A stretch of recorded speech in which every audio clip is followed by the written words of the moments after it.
poligami itu bukan syariat khusus Nabi Muhammad SAW. Orang ini pada ngenyek.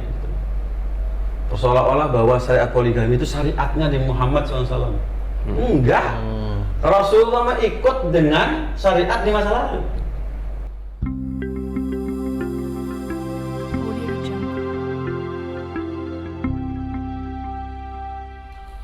Assalamualaikum warahmatullahi wabarakatuh. Jumpa lagi bersama kami di Robanian Family. Yang selalu hadir menemani Anda dimanapun Anda berada. Ya. Yang pasti di sini seputar keluarga berkah, dan juga mungkin Anda yang punya 1, 2, 3 atau 4 istri bisa konsultasi ke kita di sini. Ya. Ada di Coach Hafidin di sini yang sudah setia menemani kita semua dari episode pertama sampai sekarang. Ya, dimana kita ini mencoba menjadi gerbang ya, wasilah di Robanian Family bagi Anda yang ingin mengamalkan syariat poligami ataupun yang punya problem rumah tangga dan memang ingin diselesaikan namun tidak ada kompeten atau butuh orang ketiga, ya, butuh mentor. Nah, disinilah mentornya, baik secara privat ataupun kelas di Robanian Family itu kita sudah sediakan, di mana beliau adalah mentor atau konsultan keluarga bahagia dan juga beliau mentor poligami berkah insyaallah.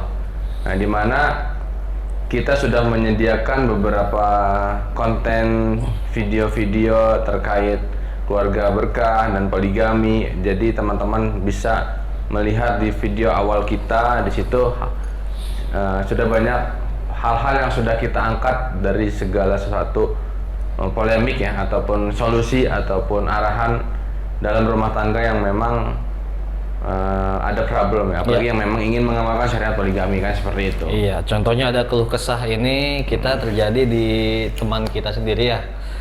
Mungkin beberapa penonton juga mungkin merasakan hal ini gitu kan. Mungkin keimanannya luar biasa sekali, ingin poligaminya ala Rasulullah, ya kan, yang mana ketika dia mau berpoligami ketika istri yang pertama meninggal dulu.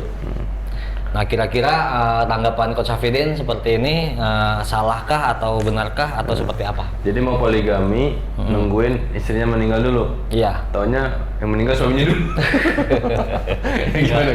Yang mengatakan begitu siapa? Mungkin ada beberapa penonton yang seperti ini sama kali ya. Iya. Suaminya yang ngomong. Iya, suaminya yang ngomong. Oh, salah ilmu. Salah ilmu berarti.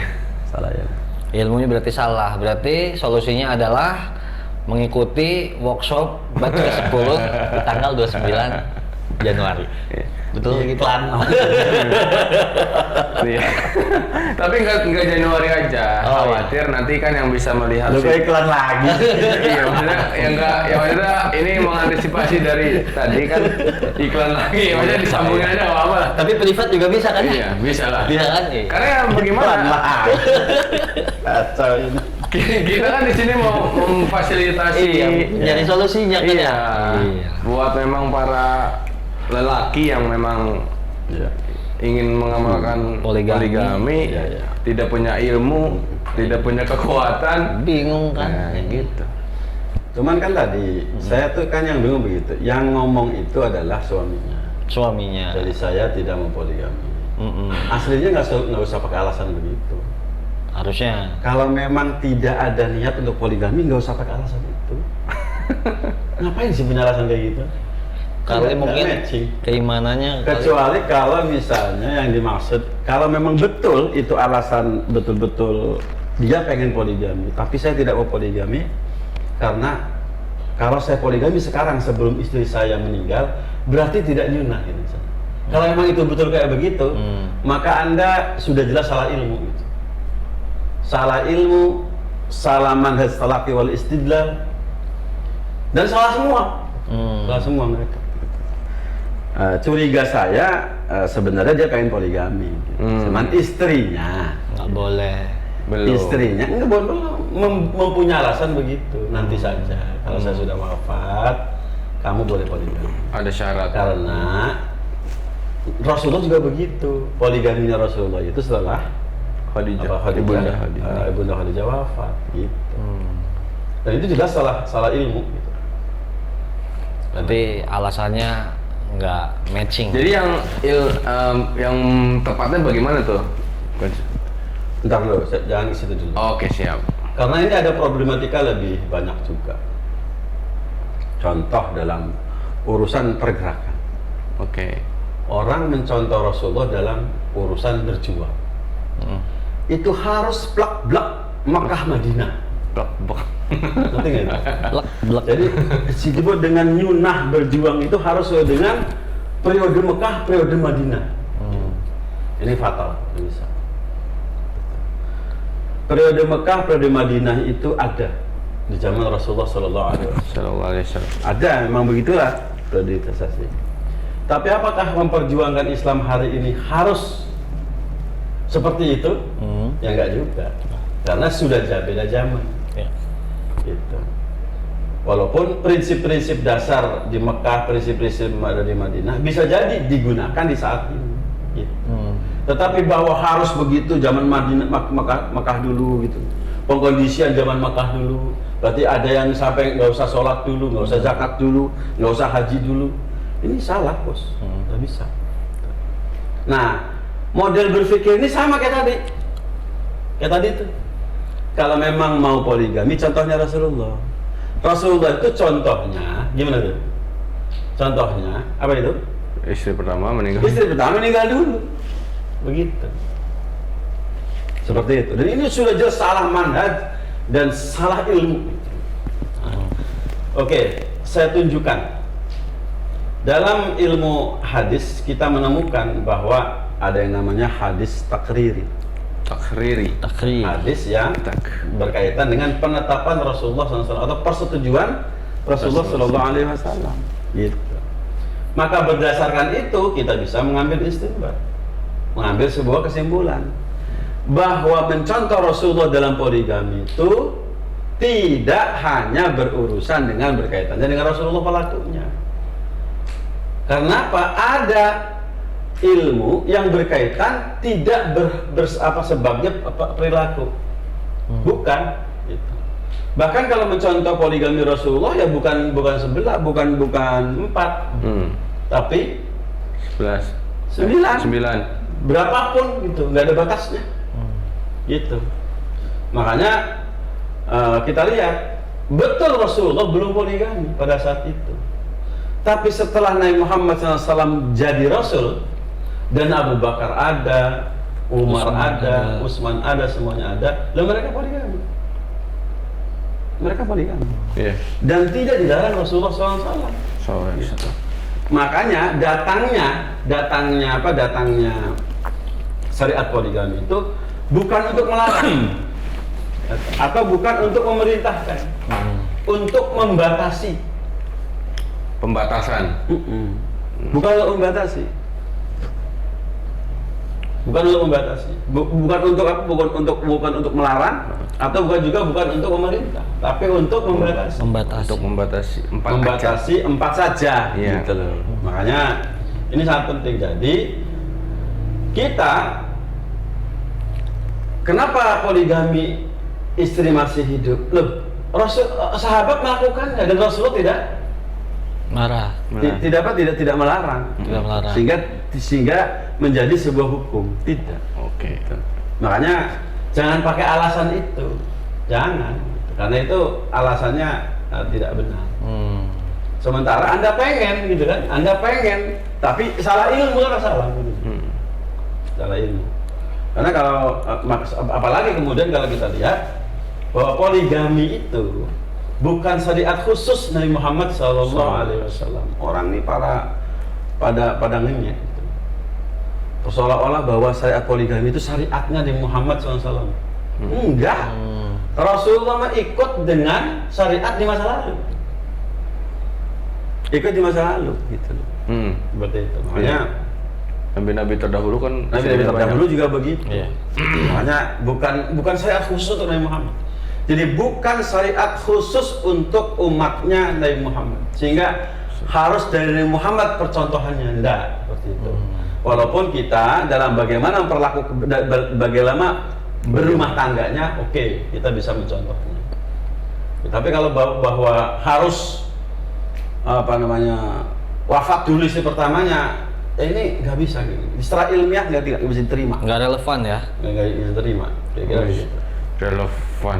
Jadi seperti itu, makanya teman-teman Boleh, Bang.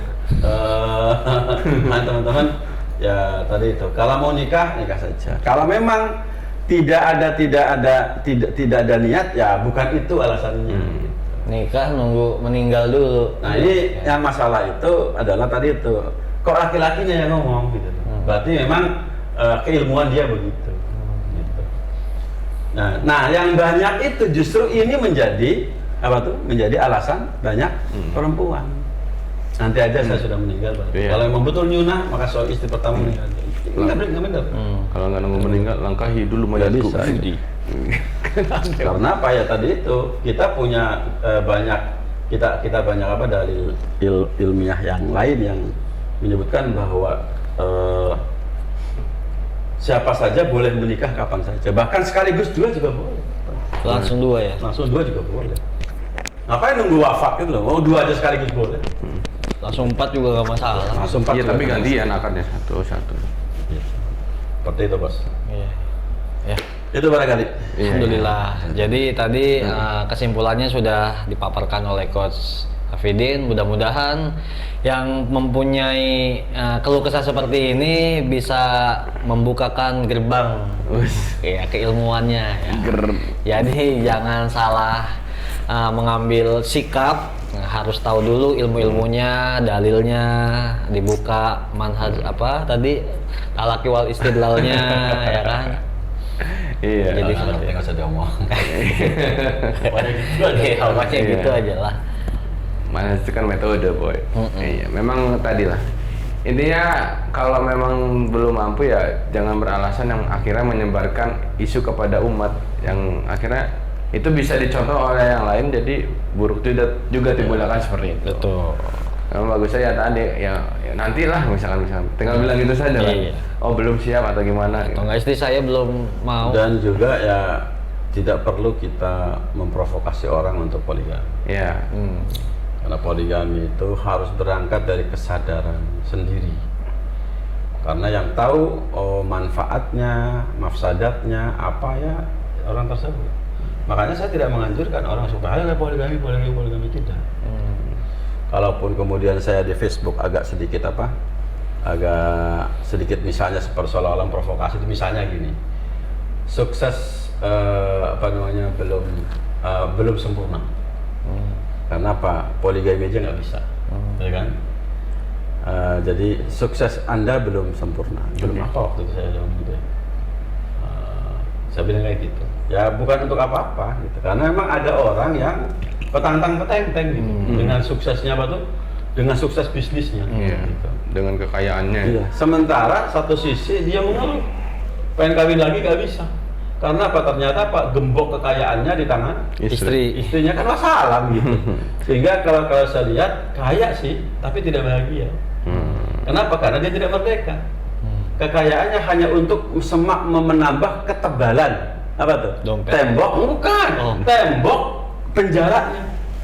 Terkerangkeng. Iya, jadi banyak orang yang kaya raya, tapi tidak merdeka untuk memanfaatkan kekayaannya. Benar nggak? Betul. Kalaupun bisa dengan cara maksiat. Coba, kalau orang sudah kaya, dimanfaatkan yang paling bagus itu untuk apa? Poligami, Gus. Betul. Serius, poligami. Karena Pak naluri laki-laki udah jelas dong, udah jelas. Lebih Kayak tinggi. menikmati wanita yang lebih muda. Iya. Dan cara yang halal Allah sudah siapkan. Siapkan. Kecuali kalau Allah nggak nyiapin, gitu loh. Nah. Kalau nggak nyiapin, ya ini Allah sudah nyiapin. Betul. Anda kaya raya, dan penyebab utamanya karena istrinya kan berarti persoalan itu. Soal Berarti apa? Banyak laki-laki yang sudah kaya raya luar biasa. Kekayaan semakin kaya justru semakin menambah tebal tembok penjaranya. Tidak bisa menikah lagi. Oke, itu maka ada apa dengan Anda? Gitu maksud saya begitu. Supaya orang pada mikir. Karena gini loh. Ketika seorang suami punya keinginan untuk menikah lagi, kemudian terganjal alasannya oleh istrinya, hati-hati di akhirat nanti. Ketika Allah bertanya, kenapa kamu gak boleh gini? Ada orang juga emang mau ditanyain, Pak Kiai, soal poligami nggak poligami. Loh, ayatnya ada kok.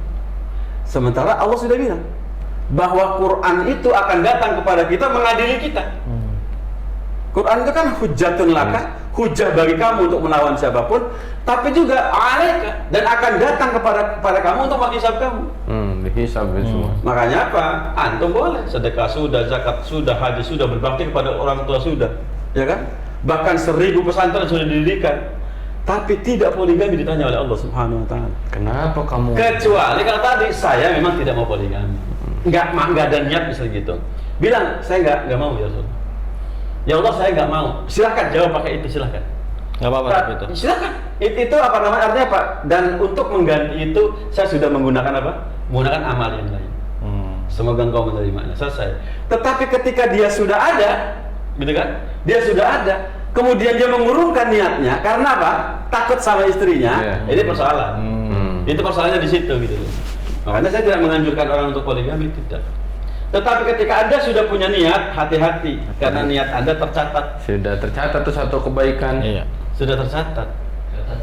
Gitu loh, makanya gitu. Jadi makanya Udah tercatat, kan? hati-hati, makanya saya kapan? sudah belajar gitu. Sudah belajar. Atau ya tadi itu orang punya alasan banyak hal. Tapi kalau tadi niatnya memang nggak ada. Kenapa kamu kayak lagi poligami? Nggak ada niat. Saya sudah niat dari awal, saya pengen satu istri saja. Walaupun saya ada keinginan pengen menikmati yang lain, saya cukupkan. Little kowam berarti. Nggak ada masalah. Ya bukan tidak kawam, memang menyalurkan kawamannya untuk urusan itu. Gitu. Bukan karena takut sama istrinya. Yang masalah tuh karena takut sama istri. Gitu loh. Karena takut bisnisnya berantakan gara-gara untuk urusan poligami. Gitu. Padahal ada ilmunya.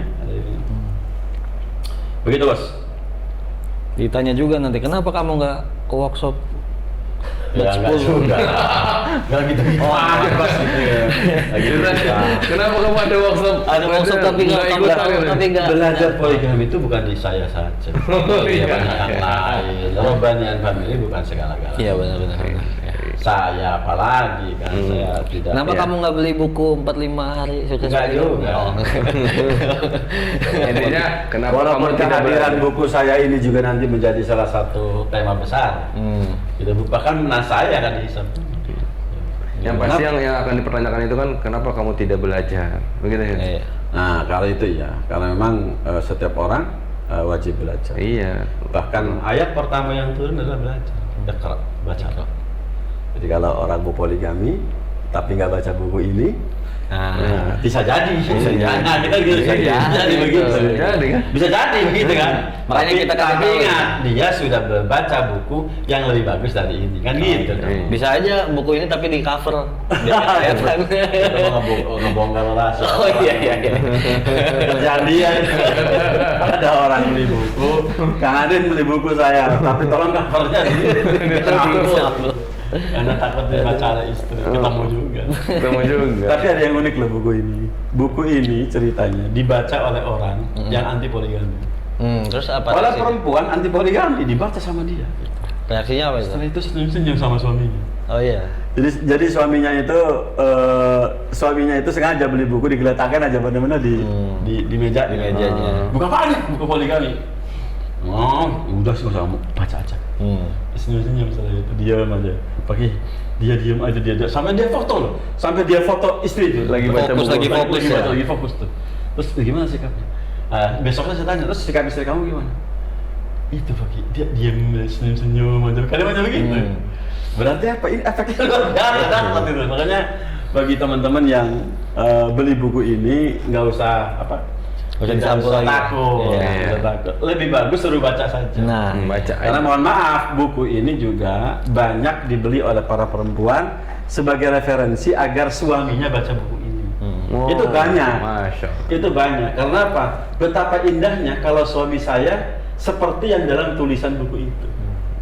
Karena memang saya gambarkan utuh gitu. Laki-laki harus seperti apa ada dalam buku ini. Yang ujungnya ya tadi itu kan jadi promosi buku. nanti next kita ngebedah buku itu ya. Boleh. Iya. Itu boleh kali Kak Adin? Siap, Masya Allah. Sudah terlalu lama. Ya, boleh lah. Jadi intinya sih ya sudah dijelaskan juga oleh Kang Robi dan dipaparkan oleh Coach Hafidin. Ya, perkara ilmu dan niat semua harus kita lakukan. Nah, niat itu sudah pasti Allah catat, maka janganlah mundur, maju terus, aja kendor. Jadi emang Banten memang konon. Kok nonton? Iya. Lah, kita Itu saja mau mungkin dari kita. Jangan lupa di subscribe bagi yang belum mensubscribe dan juga di share untuk menjadi ladang amal kebaikan kita, karena menyampaikan suatu kebaikan itu akan berpahala buat kita semua tentunya. Jangan lupa install mindset bahagia Anda.